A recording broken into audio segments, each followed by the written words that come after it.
नमस्कार, स्वागत आहे तुमचं माझ्या यूट्यूब चॅनलमध्ये, ज्याचं नाव आहे स्वामी भक्ती मराठी। आज आहे 29 जानेवारी 2025 वार बुधवार। तर आज आलेले आहे मौनी अमावस्या। मौनी अमावस्या ही अत्यंत महत्त्वाची मानली जाते। प्रत्येक महिन्याला अमावस्या तिथी ही येत असते, पण पौष महिन्यातील ही अमावस्या अत्यंत महत्त्वाची मानली जाते। अमावस्येला आपण अनेक उपाय आणि सेवा करत असतो, तर असाच एक उपाय आपल्याला आज संध्याकाळी करायचा आहे। तर आपल्या पितरांसाठी या एका ठिकाणी आपल्याला एक दिवा प्रज्वलित करायचा आहे, तर यामुळे प्रखर पितृदोष संपेल, आपल्याला पितरांचा भरभरून आशीर्वाद मिळेल। तर कसा आणि कोणत्या ठिकाणी आपल्याला दिवा लावायचा आहे, तर हेच आपण या व्हिडिओमध्ये बघणार आहोत। तर व्हिडिओ स्किप न करता संपूर्ण बघा आणि जे कोणी नवीन असेल या चॅनलवरती तर सबस्क्राईब करा।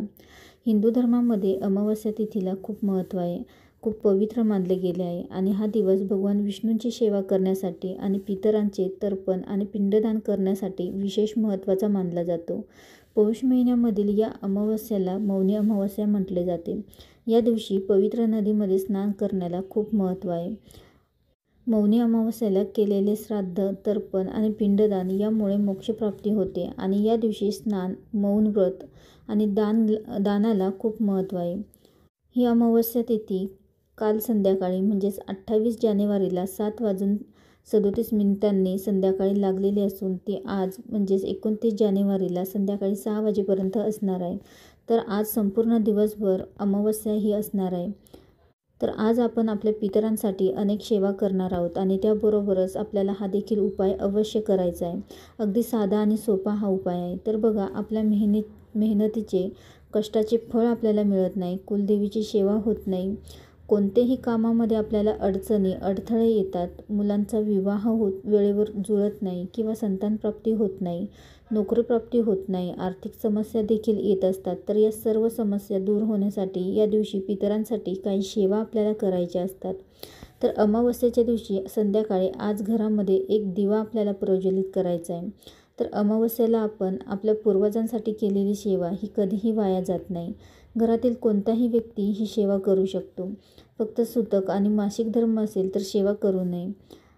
तर संध्याकाळी प्रथम देवघरामध्ये आपल्याला एक दिवा प्रज्वलित करायचा आहे, त्यानंतर आपल्याला तुळशीजवळ देखील एक दिवा प्रज्वलित करायचा आहे तुपाचा, आणि त्यानंतर आपल्याला हा उपाय करायचा आहे। तर आपल्याला हा एक दिवा प्रज्वलित करायचा आहे। तर हा दिवा आपल्याला कणकेचा दिवा बनवायचा आहे आणि चौमुखी दिवा बनवायचा आहे। तर कणिक मळताना फक्त त्यामध्ये आपल्याला चिमूटभर हळद टाकायची आहे, किंवा तुम्ही एक मातीची पंती घेऊ शकता आणि त्यामध्ये तुम्ही चौमुखी वाती बनवू शकता। त्यानंतर एक प्लेट घ्यायची आहे आणि त्यामध्ये अखंड तांदूळ घ्यायचे आहे, त्यावर हळद कुंकू अर्पण करायचं आहे आणि त्यावरती आपल्याला हा चौमुखी दिवा ठेवायचा आहे आणि त्या दिव्यामध्ये आपल्याला मोहरीचं तेल टाकायचं आहे। मोहरीचं तेल नसेल तर तुम्ही शुद्ध गाईचं तूप टाकू शकता। त्यानंतर त्यामध्ये 11 किंवा 21 काळे तीळ टाकायचे आहे आणि त्या दिव्याला हळद कुंकू अक्षता अर्पण करायचे आहे। हा दिवा आपल्या घरामध्ये दक्षिण दिशेला आपल्याला वात करून ठेवायचा आहे।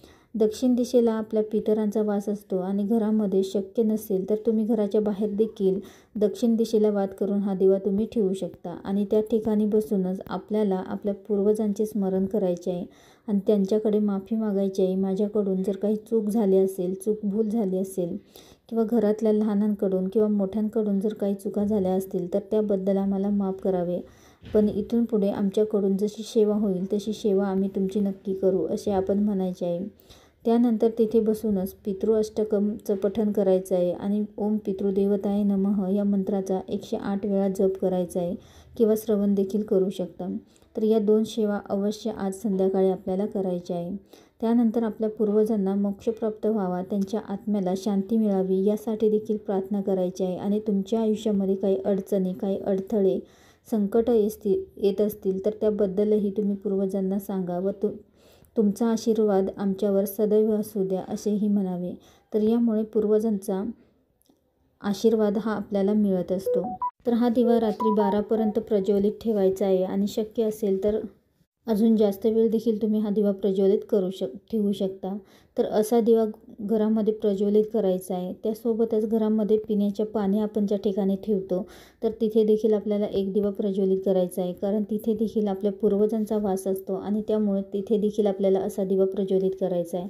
तर एक प्लेट घ्यायची आहे आणि त्यानंतर त्या प्लेटमध्ये आपल्याला थोडीशी हळद ओली करून म्हणजेच त्या हळदीमध्ये गोमूत्र टाकून त्या हळदीने त्या प्लेटमध्ये एक स्वस्तिक काढायचं आहे. आणि स्वस्तिक हे मांगल्याचं आणि शुभतेचं प्रतीक आहे. आणि जिथे स्वस्तिक काढले जाते तेथे नेहमी शुभ कार्य होत असतात. आणि त्यामुळेच आपल्याला हे स्वस्तिक काढायचं आहे. आणि त्या स्वस्तिकावर आपल्याला थोड्याशा अक्षता अर्पण करायच्या आहेत. आणि त्यावरती आपल्याला हळद कुंकू अर्पण करून त्यावरती आपल्याला ही मातीची पंती किंवा तुम्ही कणकेचा दिवा ठेवू शकता. आणि हा एक वातीचाच आपल्याला दिवा प्रज्वलित करायचा आहे. तर त्यालाही हळद कुंकू अक्षता अर्पण करा. आणि त्या दिव्यामध्ये तुम्ही मोहरीचं तेल किंवा तूप देखील टाकू शकता. यासोबतच या दिव्यात देखील आपल्याला चिमूटभर तीळ टाकायचे आहेत, काळे तीळ टाकायचे आहे. आणि आपल्या पूर्वजांचे स्मरण करायचं आहे आणि नमस्कार करायचा आहे. त्यानंतर अजून एक सेवा आपल्याला करायची आहे. तर आपल्याला एका तांब्यामध्ये स्वच्छ पाणी घ्यायचं आहे आणि त्यामध्ये गंगाजल टाकायचं आहे, चिमूटभर काळे तीळ टाकायचे आहे. आणि आपल्या घराच्या बाहेर जाऊन दक्षिण दिशेला हे पाणी अर्पण करायचं आहे. आणि अर्पण करत असताना पूर्वजांचे स्मरण करायचं आहे किंवा ओम पितृदेवताय नमः या मंत्राचा जप करायचा आहे. पूर्वजांच्या आत्म्याला यामुळे शांती मिळते, त्यांना शांती मिळावी, त्यांना मोक्ष मिळावा यासाठी आपल्याला प्रार्थना करायची आहे. तर हा उपाय तुम्ही दुपारी करू शकता. आणि जो दिव्याचा उपाय आहे तर तो आपल्याला संध्याकाळी करायचा आहे. तर अवश्य हे साधे आणि सोपे उपाय करून बघा आणि अनुभव घेऊन बघा. व्हिडिओ आवडला असेल तर नक्कीच लाईक करा, कमेंट करा, शेअर करा आणि सबस्क्राईब करा. श्री स्वामी समर्थ.